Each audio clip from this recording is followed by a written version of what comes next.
Honors U.S. History students. The topic of today's discussion is Thomas Jefferson and his views on religion, most of which were unknown or at least mysterious when he was a politician.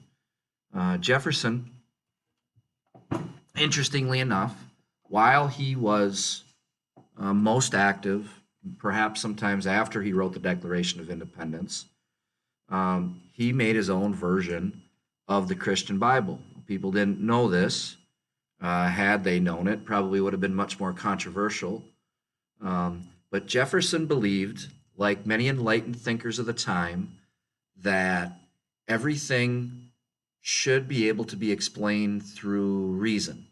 And Jefferson and other enlightened thinkers who were familiar with Christianity or Judaism or Islam believed that the parts of religion, take Christianity, that are dependent upon miracles, that they could be cut out to put the focus more on the teachings, in this case of Jesus.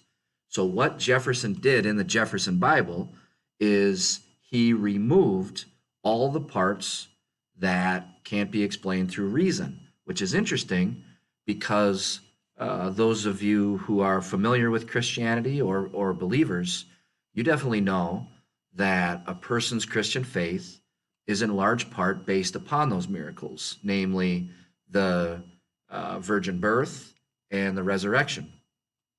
Jefferson and other thinkers of his time were probably more so deists, or people who believed in a higher power but didn't necessarily believe in the same way that other religious leaders did. And this came up during, let's just scan down this article. It's really interesting. I'm going to read you part of it. There's this Bible. He literally took scissors and cut out the parts that couldn't be explained through reason. And no one really knew it. He kept it very private. He was very open about his belief in religious freedom, but he wasn't very open about his own beliefs because he thought, and he was clear on this, that a person's religious beliefs should be private. It's between that individual and that person's God.